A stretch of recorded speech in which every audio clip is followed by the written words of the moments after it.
Good time of day to all of you, my chess friends. Grandmaster Yermolinsky is here. Welcome back to my live show. Yes, I hope all of you guys, are ready to talk and ask me a lot of questions. Well, I need to have the interactive part improved. Well, as much as I prepare for this presentation, it's a live show, so it has to be driven by you as much as by me. So I hope that today I'm gonna get more response from you. So I'm hanging out there on twitch.tv/internet chess club. That's where we have the chat room, and I hope to get a lot of questions today. Yeah, today's topic. Well, I'm wearing a red shirt, so you're probably assuming, Soviet chess school, Botvinnik, Baturinsky, Karpov, Brezhnev. I know. I dwell on this kind of stuff, but hey, I, of course, can talk a lot about all this, it's my own experience, my own recollections. That's probably, what makes it attractive. But today, totally off the mark, guys. No, not Soviet school of chess. Well, no, that's ancient history. Chinese school of chess.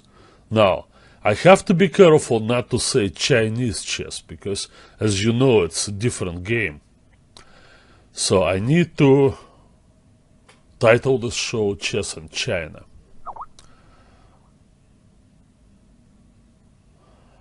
Yeah.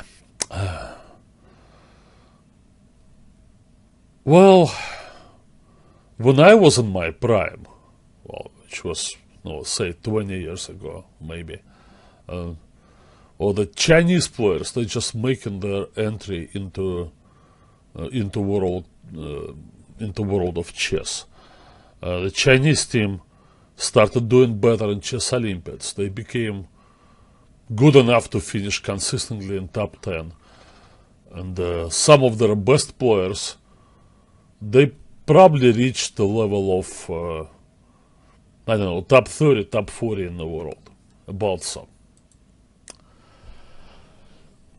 Okay, so now, these guys, they're still around, but they don't play chess. They became coaches. And then the next generation of players, I also kind of caught maybe the tail end of it. So the guys that I mentioned, they were about 10 years younger than me. So it put them, at that time they were in their 20s. So it's always like the quick change of the guard in chess in China. They would always come up with new crop of players, and it's almost like nobody would stick around as a professional player past the age of 30. And now we're looking at what I would call third generation of players, and they improved dramatically. Their predecessors weren't bad players, but this generation I think it's thicker with talent, and the general level it became just much, much higher. No wonder they won the Chess Olympiad and World Team Championship. And basically, reading articles on the internet, it seems like, we all but conceded this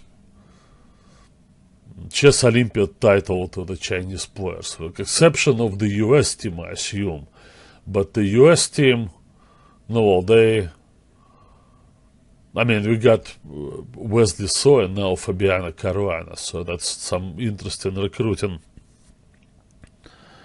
ways, of trying to keep the pace with the Chinese players. But what is really impressive about the Chinese players is that they now have a lot of depth. Can I play some G2 bishop G3 stuff? It's probably, you mean G3? Can I play this? I guess I can. Can you? Well, anyone can. Well, is that a bad opening? I guess not. Well, you can transpose often into the English. You're probably gonna get to play c4. Yeah. So I'm looking at the cross table of this recently concluded Chinese championship. Well, there were 12 players there. And about half of them I'm quite familiar with because they already played for their Olympic team. But also some big names are missing. Among the missing players, Bu Zhangzhi, then Wang Yu, Li Chao. Now, all these guys are 2700s. Now, yet, even with these guys missing, they had 4 players rated above 2700. Now, it's actually, you'll be hard pressed to find a country, well, maybe Russia, well, still. Yeah, Russia for sure has 4 players and more, rated over 2700. But what's amazing is that they don't really have the numbers. Just sheer number of people playing chess in China is very small. I assume, you can just walk the streets of Chinese cities and you'll never find anybody playing this European chess. This program, it kind of has been created in some ways maybe artificially, and it's maintained this way. Well, we always see a few young players from China who do very well in World Youth, but they don't have the numbers there either. The US sends way more players to those World Youth. So that's interesting. There's probably some kind of selective process and a lot of hard work behind it. But anyway, let's look at the games and see how it represents itself in chess playing. So, for starters, now I tell you about this tournament. Okay, without making any mystery out of this. The championship was won by Wei. He is, I think, just turned 16 or turning 16. So he is the major star, and I did a couple of videos, Russian Schoolboy series, yeah, please do so. I wonder if there are any chess clubs in Shanghai or Beijing or any kind of major cities. I have never heard of them, really. And every time, there is a tournament played in China that's usually very well-known players. And there is this Chinese league. That's an interesting thing. Well, they have very few foreigners participating in this. I guess this is their main competition. Probably, if their main form of competition is team chess, that explains why, they do so well in chess Olympiads. Even did well even before they became real good.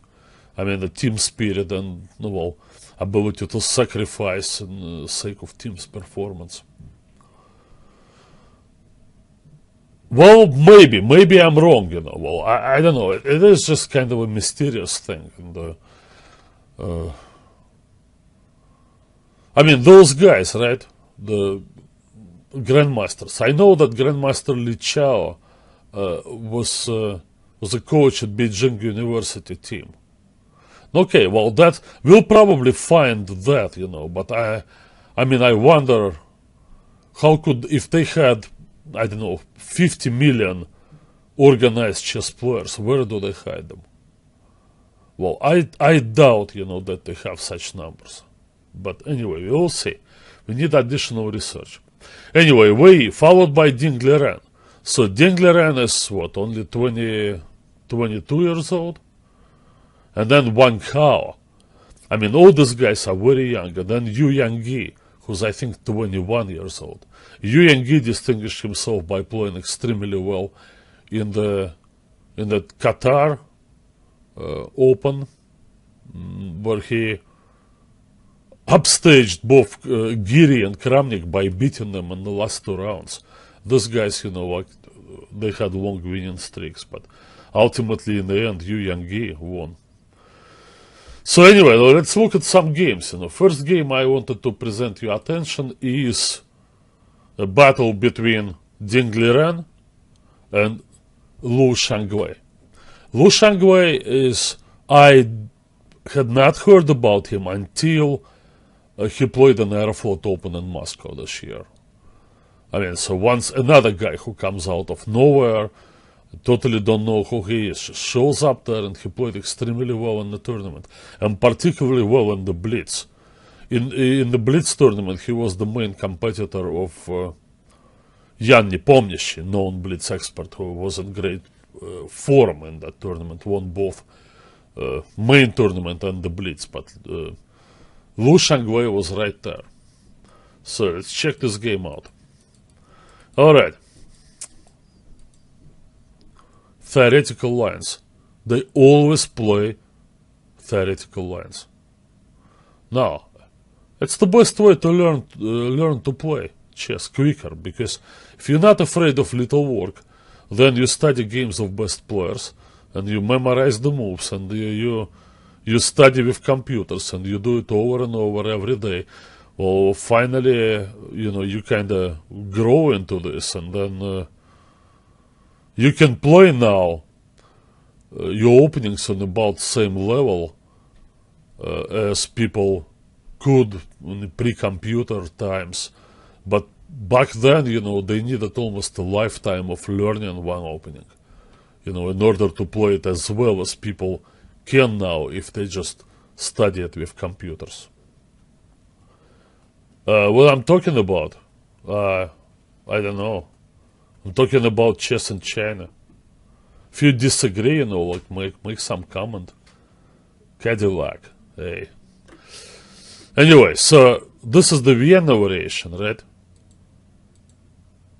Now, it was played by many players for the past 30 years. It's been a very popular opening. Usually white goes into this bishop g5 stuff, and then, c5.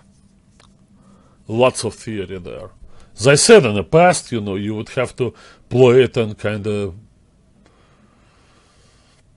have some good games, bad games, just until you learn, what's going on. But now with the help of computers, if you have enough time, and enough willpower, to put into this, you can become an expert in the line like this fairly quickly. And that makes it difficult for your opponents because, well, even if they're more experienced and possibly even stronger players than you are, well, this is not the kind of position where they can hope that things would develop slowly and their better ability as chess players would show in the long run, because here there is no long run. Everything's going to be decided very quickly. But what about this line? Bishop takes c4.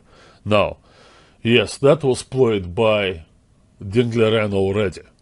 Okay, so we're talking about a chance for his opponent to prepare. Now, that sacrificial line was played also by Topalov, Anand, Grishuk, and Wojtaszek, many others.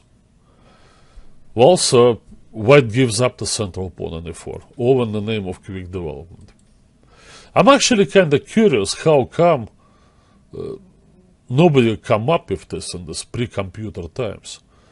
Because there was a tendency back then, 30 years ago, of kind of underestimating defensive resources, because people would say, oh, nobody can defend this. It's much easier to attack than defend. No, computers came and they proved otherwise. Well, so I'm surprised, that we didn't study and play this line. Now, castles. No, that's another pawn given. And fairly quickly, black learned not to accept the second pawn sacrifice. So they go bishop e7.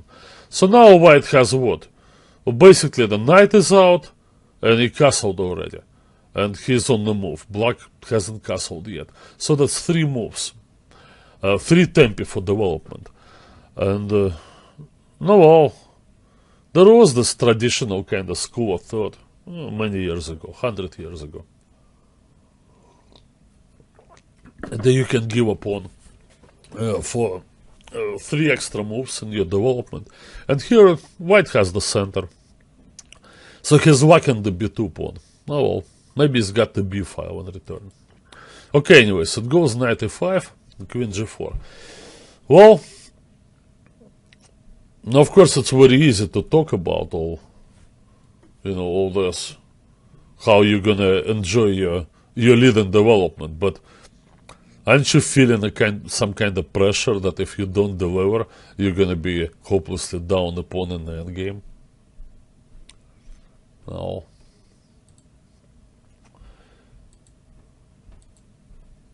Possibly. Well, the move played here was knight c6. Well, normally black probably would not have done this if it wasn't for that extra pawn, because he offers his pawn structure to be ruined. One may ask, why not play knight d7? There's some difference there. I think most of the time white cannot sacrifice on f7 yet. You're probably looking at this thing, then attack that rook. But I don't think it's gonna work, because black can protect it with the queen, so white doesn't have enough. Now the right moves are here are either rook e1, which is very similar, or this move bishop h6. I think bishop h6 is more popular. And in this situation, after bishop f6, now white plays this move, and there comes the problem. So black now would like to resolve the issue with the knight on e5, but hard to do because the queen over there. So I guess the purpose of bringing the knight to c6, and we're going to return to this, and I'm trying to understand why knight c6 is played, is that if... Okay, so I'm going to all this. Rook e1 now, so if this, then... after rook e1 it's one thing, but if, say, there is bishop h6, then bishop f6. And then suppose white plays the same thing, and now black has the ability of bringing the knight over to e7, and then he's going to take the f5 square of the g6 square. That will shore up the defenses much better.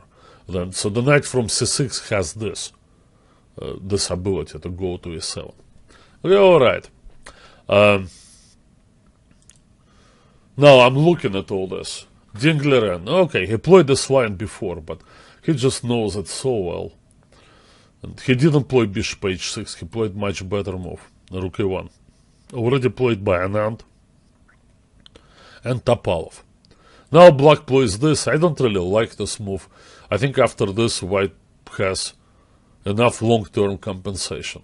But what this move does, of course, it helps to beat off the immediate attack. But, okay, anyway. So here and then this position. Now, the main issue now is the bishop on c8. It's very hard to move that bishop out and get the rooks connected. And to remove the white rook from e5, you can see that you can bring the bishop over, but there are some surprises along the way. Now, this move, now much better than h3. h3 was played by Anand against Giri, so that was last year, and then Anand kept enough compensation here not to get worse, but ultimately he couldn't achieve more than a draw. So, bishop there. g5. Oh, okay, well, what can I say? Lu Shanglei, young player, I think he's still in his teens. So he studied this position, or how? He looked with the computer. Every computer there screams, play g5. It's a great move. Now, in some way, I studied a lot of games through this tournament, and I noticed a lot of moves like this. So, almost, this is the highest testing ground for computer ideas. Now, is there a surprise factor in this? I don't really know. In this particular case, I doubt it, because Dingleren played this position before, and he obviously studied it also with computers. And I'm sure he also was given this move G5 as something to worry about. Now, why is that there is a difference in opinion between these two players? No, Dingleren is more experienced and is probably somewhat more skeptical about computer evaluations, and that was one of them where he thought that White would have a lot of play even if he's down a lot of material. Now, Lu Shanglei, being the younger player, probably was just trusting the computer evaluation a little bit too much. Does it happen very often? No, it doesn't. Most of the time, computers are right, and we'll have no choice but to agree with them. Yeah, so there you go. Just like that. Well, now you have an extra pawn, and you also up to exchange.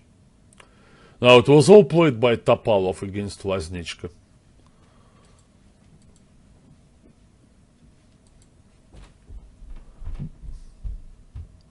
And Topalov played... Wait a minute. Hang on a second. Yeah, Topalov played this move, h4. So White is just trying to get through in dark squares. Regain the f4 square for the bishop, move that rook away, and then put the bishop on e5 and win. Now this finally, this is a new move. Finally a novelty. So there you go. You play against these players from China. No, that's 17 moves of theory, and God knows how many more moves they prepared in their home lab. Tough. Okay. You played queen e2, f4. Now black is trying to stop the white bishop from getting through to g5 or f4, e5. So the move looks very logical.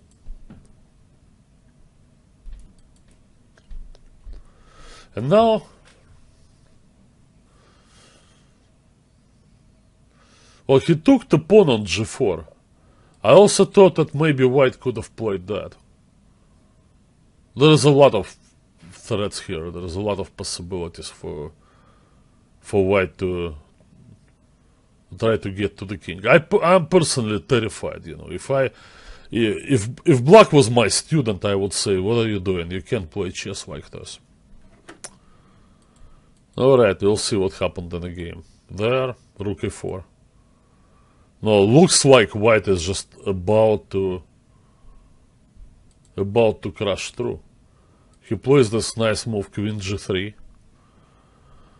And the main thing is that rook g8 is not super effective because of bishop g5. And in the meantime, white is threatening to play bishop e4 and bishop f4 and bishop to e5. Would I have played g5? I would not play g5 even now. Okay, I cannot relate to this. Now, to me, fine, like people have stylistic differences, and computers, they have their own unique style. They can play like this, but the way I understand this game is that you cannot play moves that are not yours, kind of like the moves that you don't really agree with. And I know it's old-fashioned, and these days you're supposed to play anything, whatever works. But no, I would not play g5. I would not even have played f5.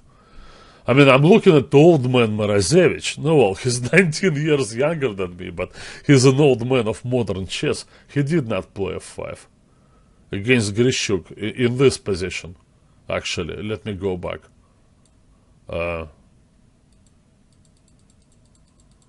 Well, the last human touch, in this game was in this position. The move bishop f6 played by Morozevich. Grishuk, I believe, answered with this one. Now, whatever happens afterwards, it's... No, I wouldn't do this. I have a bad feeling about this position that... Well, somebody said, when you analyze with computers and one side is down material, yet you see that the evaluation is about equal, that probably means that in reality the side that sacrificed has a big advantage in, no, not decisive yet, because otherwise the computer would have shown it. Because this kind of contempt, that computer has built in that, oh, whatever you do, it's not enough, because the other side has an extra pawn. It's very strong. This is how those computer programs are built. And if the computer is showing that, oh, well, there is compensation, that usually means that there is more compensation than the computer is willing to admit. So, therefore, in this situation, okay, so we got to this point, bishop c6. Now, already, this is desperation. Now, finally, computer kind of wakes up and says, okay, white is winning. Another thing, it's interesting that a sudden drop-off. Before that, black, according to the computer, black was doing kind of okay, although I already suspected he wasn't doing okay because of what I just said. But suddenly, it just falls off the cliff. Now, in human terms, I don't want to give this impression, that Chinese players, like, they use computers, but they train with computers. Now, how to finish the game? No, the most obvious move would be to put the rook on the 7th, because you're threatening mate n1.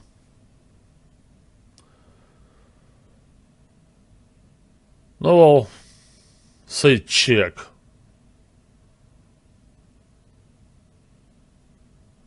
Yeah.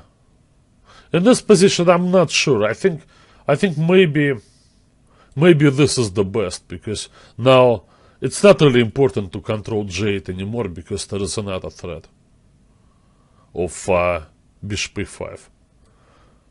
So it has to go back and this, that. Okay, the last thing left to do after, say, bishop e4 and protects the pawn on h7. I mean, what bishop e4? You just take it. But I think it's winning. Simply take the 7th. Now, Dingleren, he's actually known for sharp style, and this choice of opening of his is not accidental. He's supposed to be able to finish off attacks like this. He really is, but, well,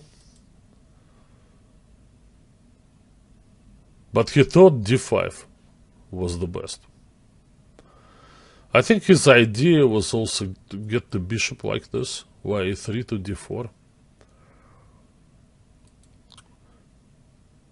And on this, rook e5.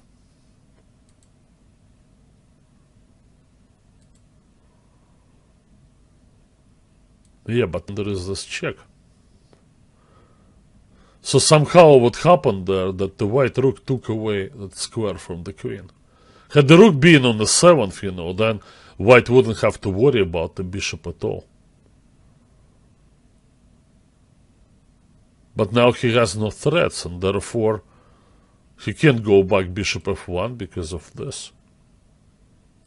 It's a rather strange mistake from Dingleren.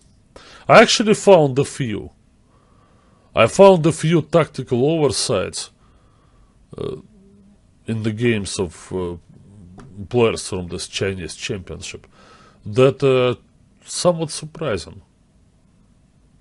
We'll talk about this a little bit later. Anyway, so they repeat all that stuff now. No, time to agree to a draw.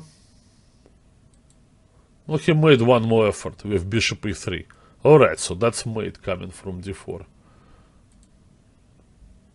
Well, not quite. Now, this is one of those things, right? When you think, okay, I'm just one move away, I'm about to mate him, but no, somehow it's just enough defensive resources. Frustrating. So he tried this.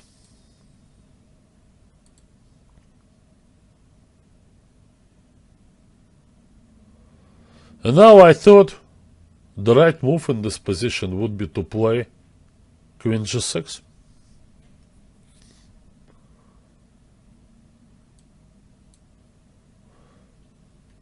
Because indeed, if the white queen moves away, then you have mate on G2.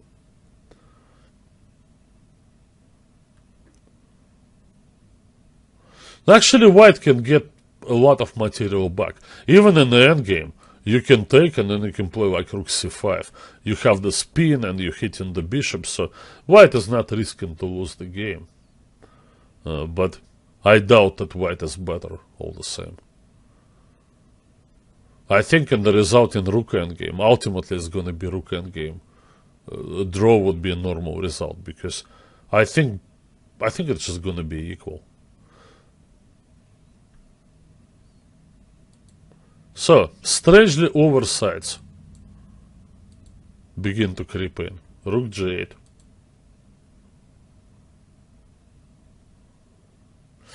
I mean, it's funny, right? You attack the queen and no, you don't think the queen could move away, but in fact this diagonal is important. White could have played this move. That would be a crowning achievement of this attack by Dingleren. Do you like this move? I mean, I like it a lot, because when he takes the queen, and I doubt he can do anything else effectively, because there are no useful checks, I mean, aside of giving up the queen. And when you protect this rook with some other piece, white would simply move the e5 rook away and make yet another attack. But if you take, you get mated. Of course you get mated. You move your rook along the e-file anywhere you want. And then you mate him.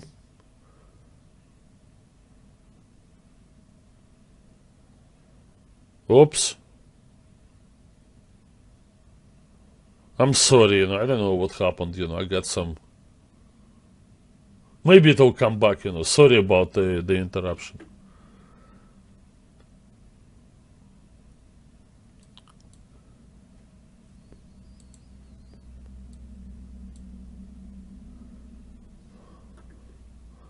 That's the only way to mate. Rook to e8. So you gotta pin that rook, No, well, tactical oversights. So, this is what I learned from this game. Well, deep opening preparation. Well, somewhat naive play, I would say, on the part of Lu Shenglei, following computer moves. Pretty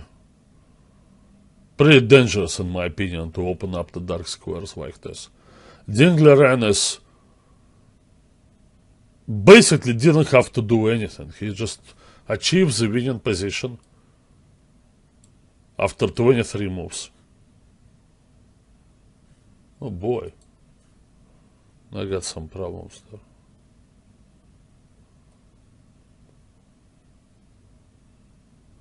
Yeah. And then somehow something just didn't click. So he wasn't sharp enough tactically to bring the point home from this position. I guess, I don't know. Well, maybe when you train with computers a whole lot, like, do you tend to pass all the work in the tactics department to the computer, and you think, why even bother, to look at tactics when the computer will do it so much quicker and without any mistakes. So white is Lu Qingnan and black is Zhao Jun. Okay, bishop b4. All right, white knows this line. That's been employed for many years already, and white somehow learned not to worry too much about bishop takes c3, because in return for double pawns he gets control over the dark squares. So this knight b3 is typical move, and black, no, well, is not in a hurry to take on c3. All this is pretty well known, and now queen e1. You know, tricky move, right? White actually made a threat. If you play some random move, white is gonna play knight takes b5. So he moves the queen away, not away from the pin, but away from this bishop capture on d2 with check. So then he either gets to block queen with the fork or gets to capture on b4 with the advantage. So pretty fancy way to force that bishop go somewhere. And bishop e7. Now, well, once again,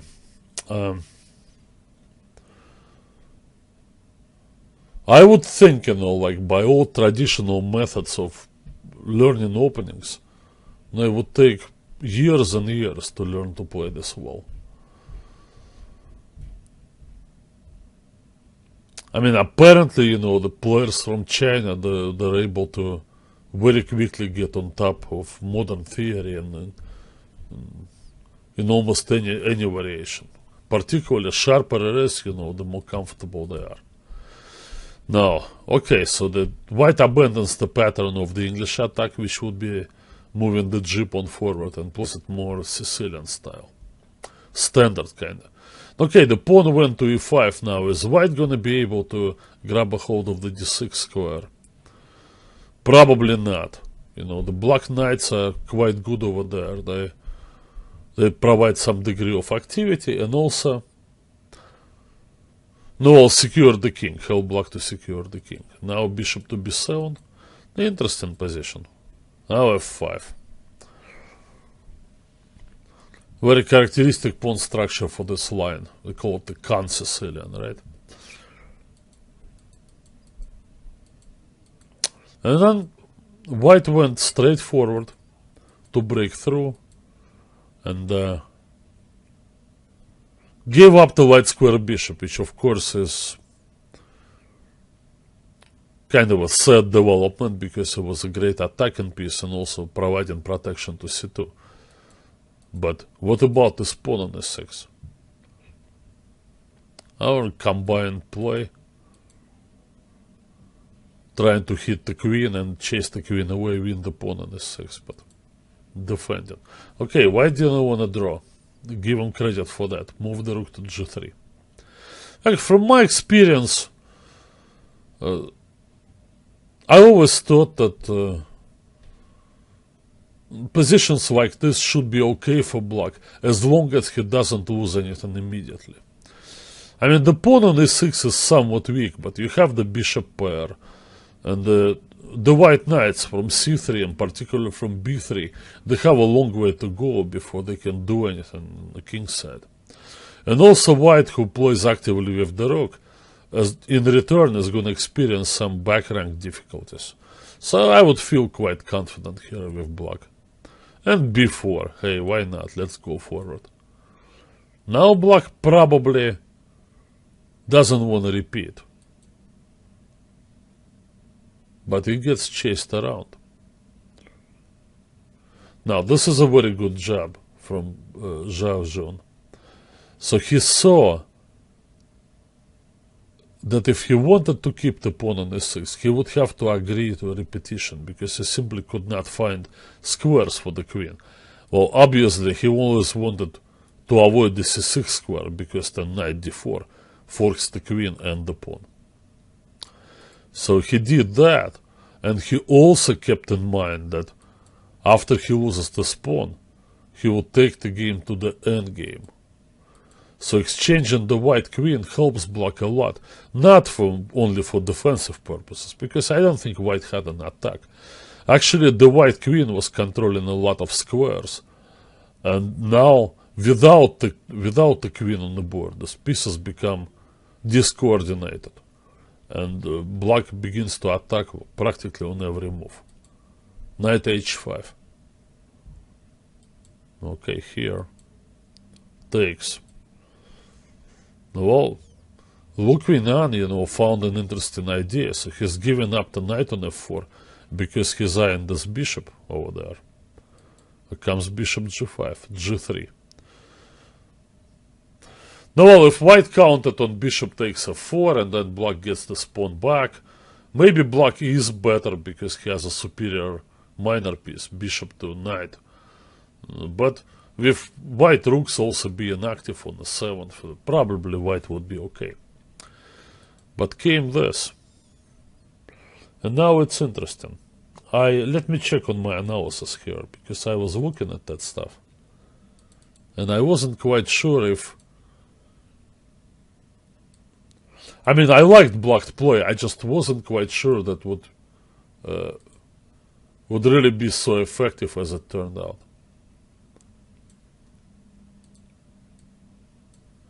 So, after rook takes f4,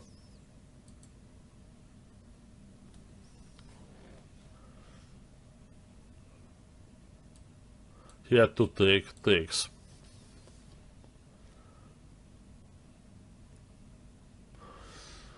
Yeah, this is actually very strong for black. The best defense would be to play this.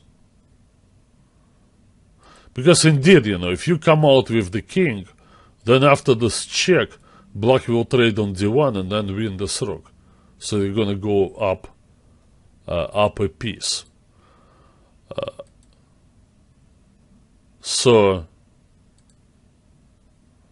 But on this one, there is bishop e4.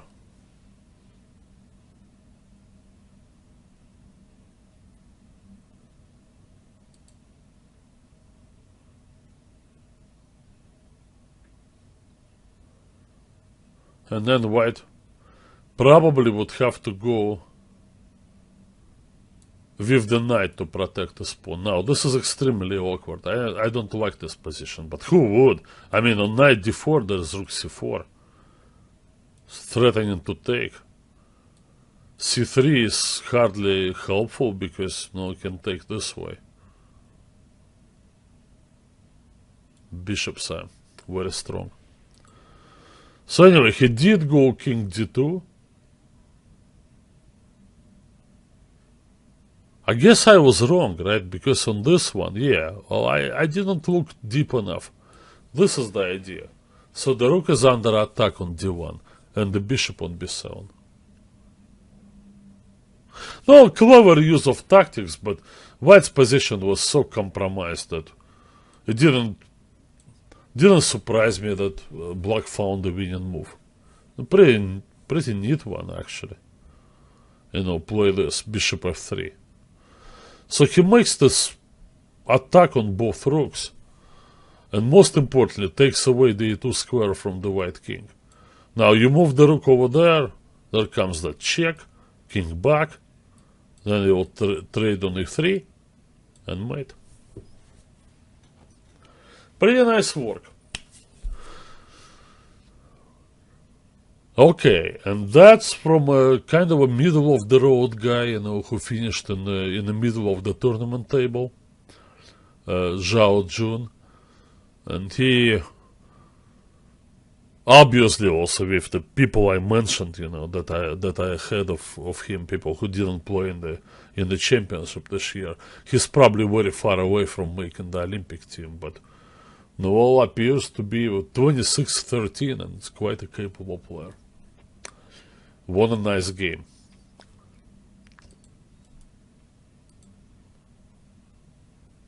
Now, this is an amazing battle. Now, Wang Hao. Wang Hao appeared in European chess scene, I think about 3 or 4 years ago. And immediately, he was noticed as an unusual Chinese player. So, in both his kind of appearance, seemed to be more open, more friendly, more open to conversations and hanging out and all that. And also his style, somewhat more of a risk taker. Particularly, I know they're not brothers, of course, but there was Wang Hao and Wang Yu. So they were the top players in China at that time, and they couldn't be more different from one another as they were, because Wang has this dry kind of technical style. He's a great defender and likes long end games, and basically only uses tactics to solve particular problems when he can calculate, but rarely allows positions with tactical content which he cannot see all the way through. But Wang Hao different. Now, some mysterious thing happened. Once again, if anybody travels to China, gets to know Chinese players better, or maybe get some kind of inside scoop, I really don't know why Wang Hao was not selected to play for the Chinese Olympic team. Olympiad they won, and some other events. He just didn't show up. Maybe he did something that the authorities didn't like, but apparently, he just fell out of favor and dropped a few rating points, but still, he's at 27-10. His opponent, Lin Chen, 24-60, so an unknown to me player. Now, let's watch this game. King's Indian. Now, the Chinese players, they play the King's Indian. And, it's more popular among them, I guess, than among other players. I don't know, for example, in the United States, do we really have a player now who plays the King's Indian? And I mean, I would take this opening to the US Championship. I'm not quite sure. Well, the opening obviously is risky and notoriously difficult to play, but the Chinese players always had experience with that, and I have played on the white side of the King's Indian against some other guys from China. Alright, H3, that's currently popular line, and yada, we go into this. No, that's probably the simplest way for black to play, so doesn't bother with this knight h5 things that you can see in the games between Grishuk and Tomaszewski now. Grishuk is black. Tomaszewski is very strong on the white side of this h3. Forget about all this, Just secure the knight on c5 with the typical move a5. And now white will go g4. I actually had this position on the board many times, and I always liked white here, because I thought that it's better for white, if he can, to try to stop f5 entirely, rather than allow this f5, f4, and castle short and be in danger of mated on g2. So, this kind of strategy, keep the king in the center and prevent black's activity on either wing, or in the middle, of course, is associated usually with Petrosian and maybe Yuri Averbach, some of the Soviet guys from the 1950s. Well, this is how they played against the King's Indian. Korchnoi was not among them. Korchnoi would just not bother with this vague, positional kind of play. He would just castle short, let them attack, and go forward with the knight and pawns, trying to win some material on the queen side. Different approach. Anyway, bishop e2. I think I had this on the board. Now black is trying to play b5. The reason he played b5 is because if he deflects this knight from c3, then he can win the e4 pawn. But he also has to be careful, because white, the critical moment, can do two things. One of them is to play g5, to push that knight away from attacking e4. And another one is to take on c5. Now, and g5 was played immediately. I did not play this move. I think I had this position on the board. Maybe I felt that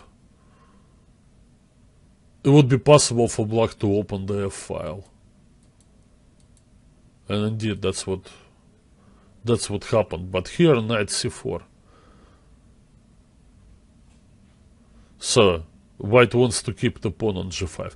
Now, well, if it works, that's great. Well, but what about the e4 pawn? I guess the answer was that if it takes it this way, then possibly white should take. And now watch this. Do not rush to take the pawn on e4. a4. Let's secure the entire white squares over there. And now black has some potential for counterplay, because the white king is unsafe. But he has a hard time getting his pieces out in a very effective way. For example, knight d6 would really be very useful if he could, but he can't. So I think maybe this is the line that black worried about, and therefore he played rook c8. Now the capture on c5, it's less dangerous for black because he can take with the pawn. Alright, so well, here we have it. Well, it may not be a very topical line. Seemed like, both players did not follow recent modern recommendations, but I mean, it's a classic kind of King's Indian position, and well, they played and they handled it well. a4, as I told you, right? He needs to secure the b5 square. Almost the same. Oh, white set this up. The pressure against d6. Well, the only problem for white is the king. So, Lin Chen counterattacks. So he's willing to give up the pawn on d6, because then he would open up everything and possibly even push the pawn to e4, if he gets a chance. So now Wang Hao has to play accurately and, well, kind of maintain his position. It's interesting that when white builds up in such a big way against the King's Indian, like he wants it all, well, then for a long time he would have to play defensive moves. Well, I guess a great position that white is attempting to build requires great care. When it falls down, then it really falls down with a thud and just collapses into its footprint, as they said, So, well, is Wang Hao really suited for this? No, he's an experienced player now. He played tournaments in Europe and played against all the best players in the world, including Magnus Carlsen, which, by the way, I think he defeated twice.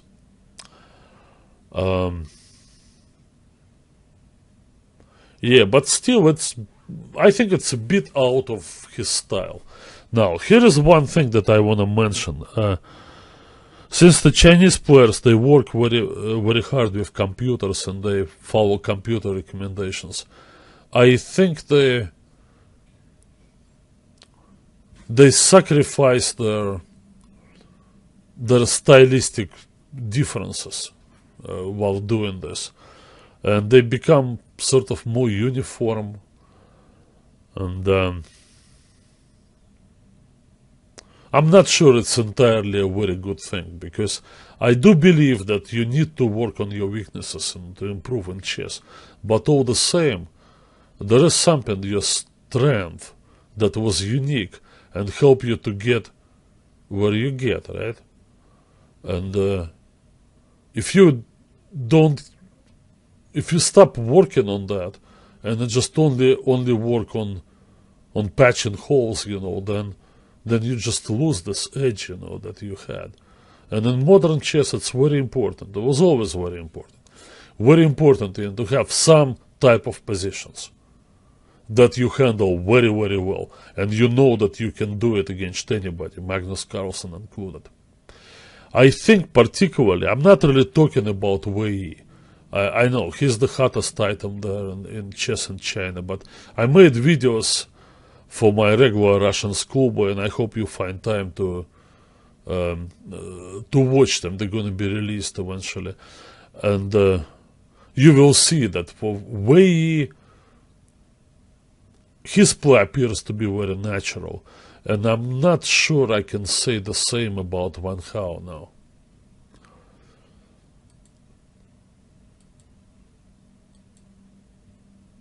So, okay, well, white maintains this knights on c4 and e4, but still he is not at the he's not at the gates yet, you know, so well, it's not clear how he's gonna break through. The king d2.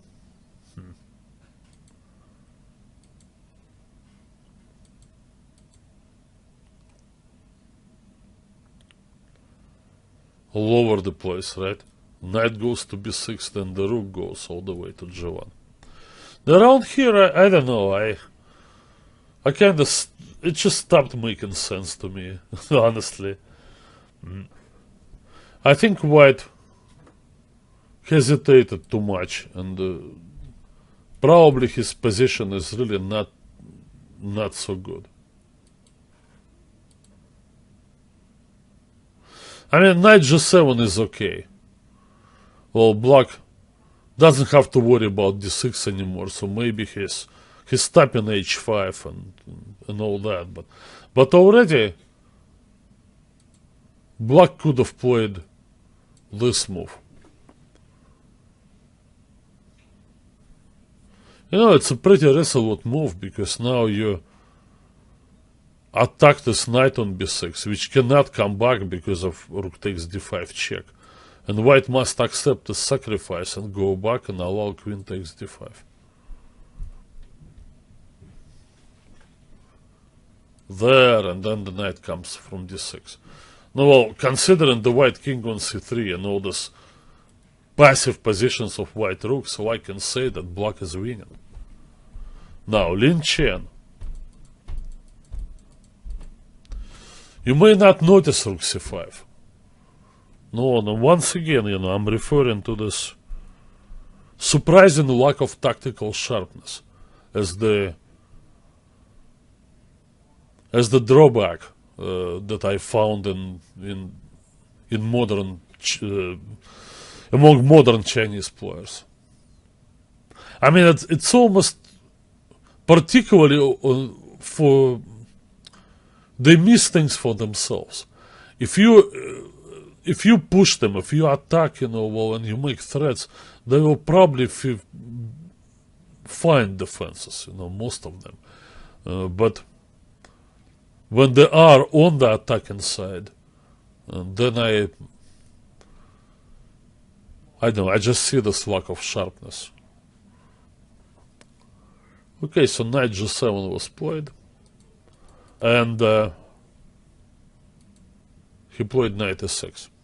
Okay, well, it's an interesting idea, to say the least. You know, maybe that's why he decided to go this way. Now, if the knight comes to d4, then probably white's defenses will collapse. So now the chance but take, and now the pawn goes forward.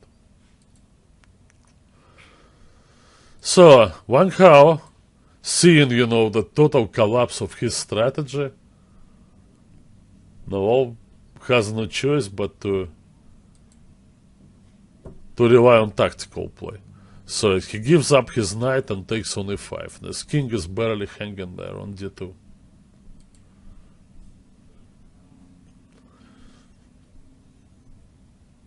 Now, once again, rook c2 obviously is the most attractive move, but then the king goes to e1. And no, white actually is up a pawn. Maintains this pawn on e6. So black needs to find more than that, more than just one check.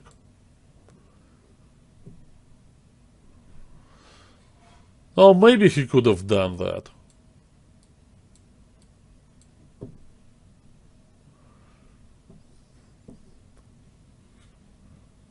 But then the best solution is to exchange queens. That will help black to win that pawn back, because the e6 pawn went too far. And now with the king kind of blocking the white rooks, then probably black has the advantage in this position. He's attacking e6, he's attacking a4 and all that. I don't think white can avoid the queen trade.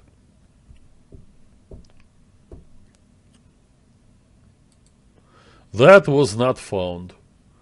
And came queen d6, and well, that's just a draw. Possibly time trouble. Don't know this situation in this particular game. No, this is how they play. Okay. I think I'm gonna show you one more game. I really like this next game played by Ding Liren. He played it against Yu Yang. Yu Yang, as I mentioned, he had a fantastic tournament in Qatar, and also somewhere else he played very well. And he's 27-23, but he's still a very young player. I think there are some holes in his game, and when he played in Gibraltar, I particularly noticed how Nakamura beat him.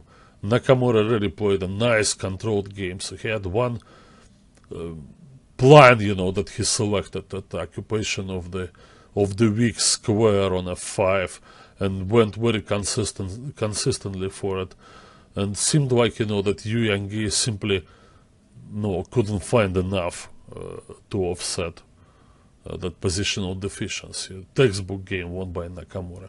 Yu Yang obviously will improve, but, well, let's see.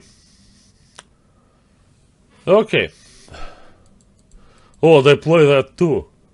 In fact, that's very wide open repertoire for all modern Chinese players. It wasn't the case in previous generations. I remember I was able to prepare. There were a lot of King's Indian played against me by various Chinese players, and they had much narrow opening repertoire. But now with more work with computers, they can play anything. How can they keep all that in their heads, all these variations? I really don't know. So Ding Liren wanted to play the Berlin. Obviously, well, he had a first-hand experience doing that because he played elite tournaments already. And then anti-Berlin, and he goes bishop c5, like Kramnik does. And, alright.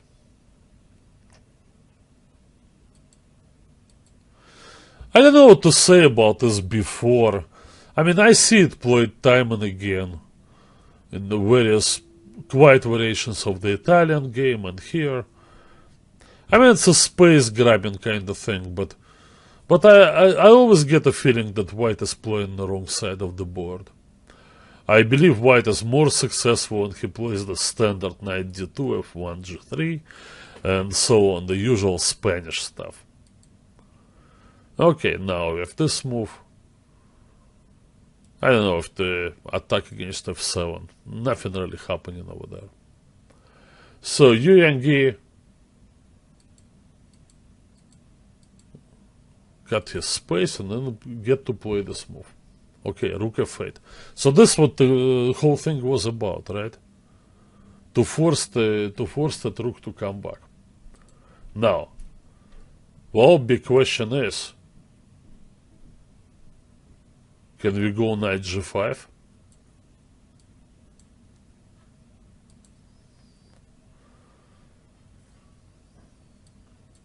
Well, there are two things that may happen. One obviously is d5, because the white knight went away, no longer attacks the pawn on a5.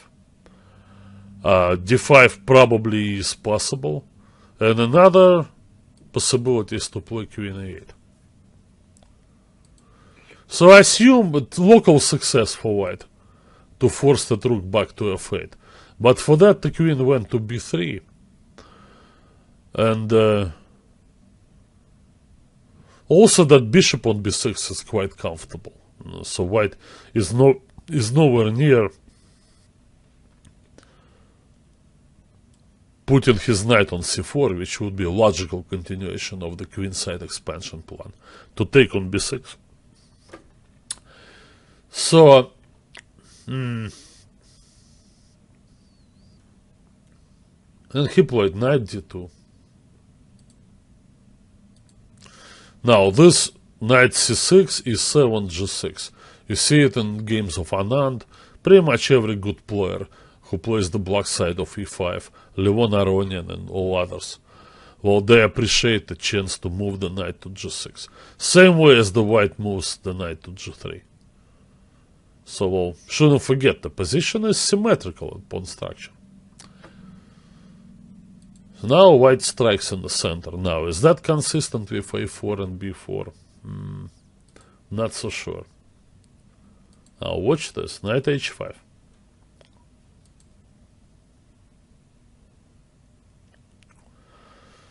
Now, well, this is very direct.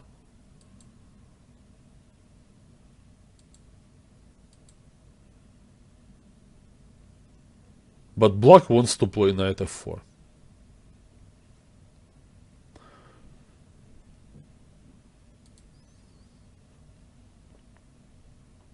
It's almost that this line that is developing now, almost like both players wanted to go there. So the question was who saw it deeper. So we continue. Bishop g5. This is forced.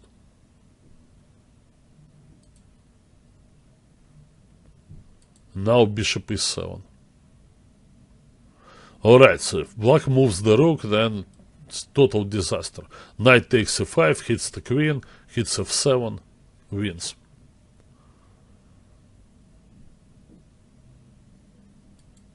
Knight f4. Okay, that's easy to see this move because it counterattacks and threatens mate in one.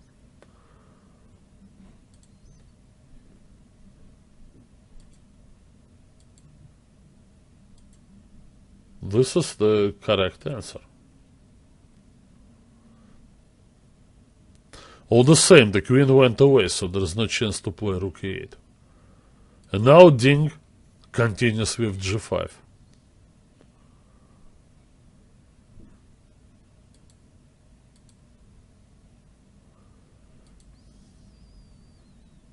White moves the knight back, there comes the check, there. Yeah, and this move. So I guess that was the final move of Ding-Liren's calculations. Well, the queen is extremely powerful over there. Obviously, there is the attack against f2. So he figured, okay, I can live with that, losing the exchange in f8.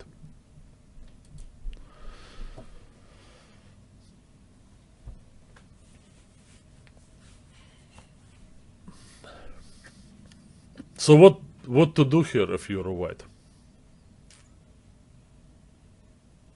My first reaction would be to activate the queen, throw the queen to e7 and just hope for the best. So I would look at queen a3 check, and if king g7, I would go over there. Now, if black wants to take on f2, then I'll gladly sacrifice the exchange, and I've got my, no, I assume it's perpetual check. Okay, fair enough, but what if he goes king e8? Is there any way to activate the queen now? Probably not. Well, so white needs to protect the pawn on f2, and probably this is the move.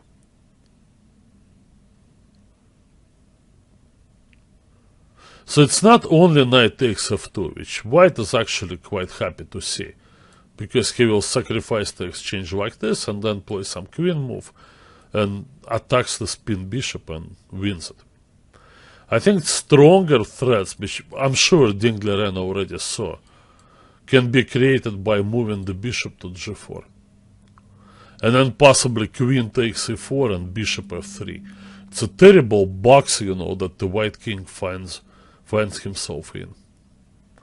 So actually, after my brief analysis showed that Ding was correct and this whole thing probably favors black.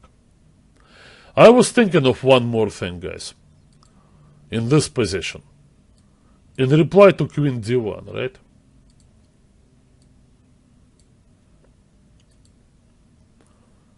I think black also plays this move. The white simply cannot get out of this mess. And at any moment black can take on f2. But perhaps he can improve his position further by advancing the pawn on g4 and maybe grabbing the d file, because white doesn't have the d1 square for the rook. All block. Well, happened kind of by accident. I think Yang was just trying to win the game. He wasn't really forced to go for all this. But it appeared to him because it's a forcing line, and white was making threats. In fact, maybe this whole thing was wrong. Okay, so let's see how the game concluded here. He played queen a2.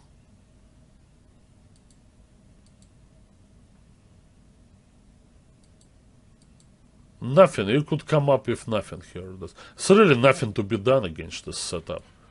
These pieces, they just totally control the game on the king side, and every black piece is in great position. And desperation kinda, he played bishop e2 and that. Now simple capture. Well,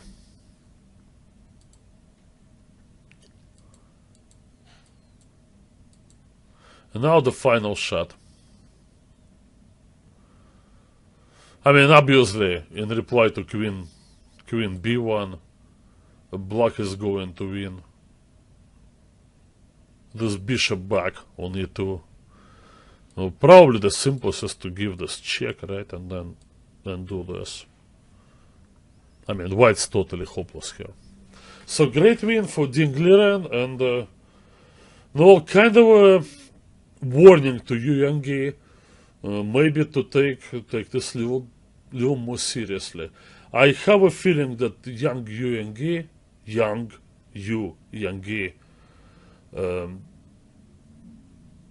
is having a somewhat difficult time now. I think his success in the Qatar Open and other tournaments maybe came a little bit too soon and maybe a little bit too easy.